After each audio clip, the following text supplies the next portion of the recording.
Labvakar, mazie un lielie pasaku draugi! Šī ir lieldienu nedēļa. Mēs ar Spociņiem dosimies lieldienas svinēt Dānijā, un arī tur, tāpat kā visā pasaulē, meklēsim lieldienu olas, ko ir atnesuši zaķi, nevis vistas. Tā lieldienās ir iegājies. Bet šovakar tieši šī iemesla dēļ es jums gribu nolasīt 2 mazas latviešu tautas pasakas par zaķi. Kā zaķis pazaudēja asti. Zaķim apnika mežmalā dzīvot un pašam kāpostus audzēt. Viņš pameta savu saimniecību un pārvācās tuvāk kādām zemnieku mājām, kur sakņu dārzā auga vērēn lielas kāpostu galviņas. Kā lai nopūlos kāpostus audzētams jašeku, tie dabūjumi par baltu velti, sprieda garausis un ik mīļu dienu gāja saimnieka dārzā kāpostus ēst. Mēdz sacīt, ka slinkums slinkumu lāpa. Tā arī zaķis drīz vien palaidās tādā slinkumā, ka paēdis vairs nevīžoja iet atpakaļ uz mežmalu, bet nolikās turpat dārzā uz lielā akmens pasnaust, līdz pienāks kārtējā ēdiena reize.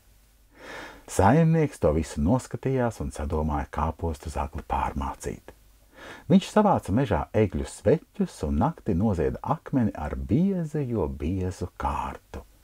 Pienāca jauna diena. Zaķis atkal klāt. Iezogas dārzā un ēd kalviņas, kas skrapst viena. Pieēdis pilnu vēderu, iet kā parasts uz akmeni nosnausties. Bet kas tad tas?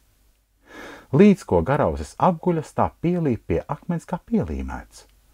Un te jau nāk arī saimnieks ar žagaru bunti. Ko nu? Nabadziņš saņem visus spēkus un raujas no akmens zemē.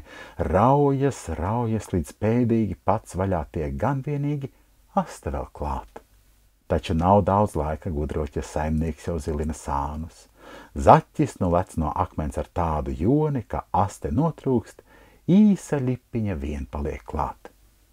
Kopš tās reizes, ja arī tam pagadījās ielīst svešā kāpostu dārzā, nekad tur ilgi vairs nepalika, bet paēdis tūdaļ manījās projām.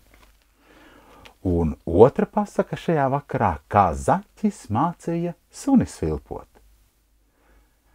Vienreiz zaķis kārtīgi saēdies kāpostu svešā dārzā, notupās mežmalā uz pakaļkājām un sakrustojas priekšķepas sāka svilpot.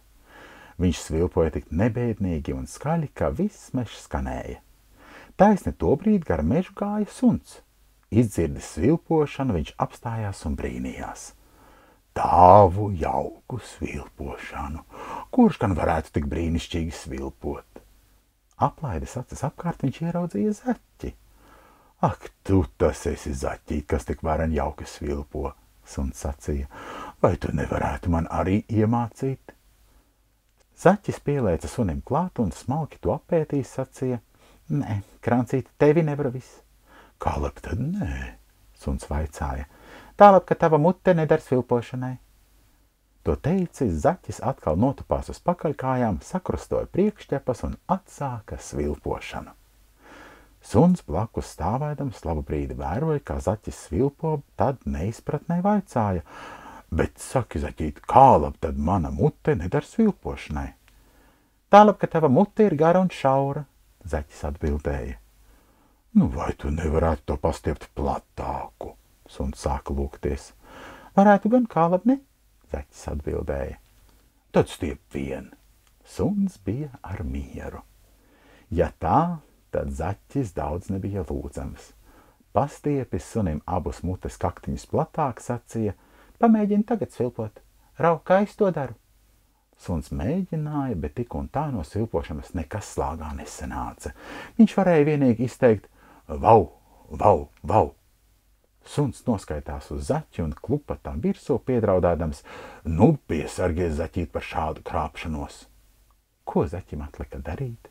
Viņš deva kājām ziņu, bet suns zinās tam pakaļ skaļi riedams vau, vau, vau. Tas šajā vakarā viss, bet lai jums košas, sirsnīgas un smaidošas lieldienas. Ar labu nakti!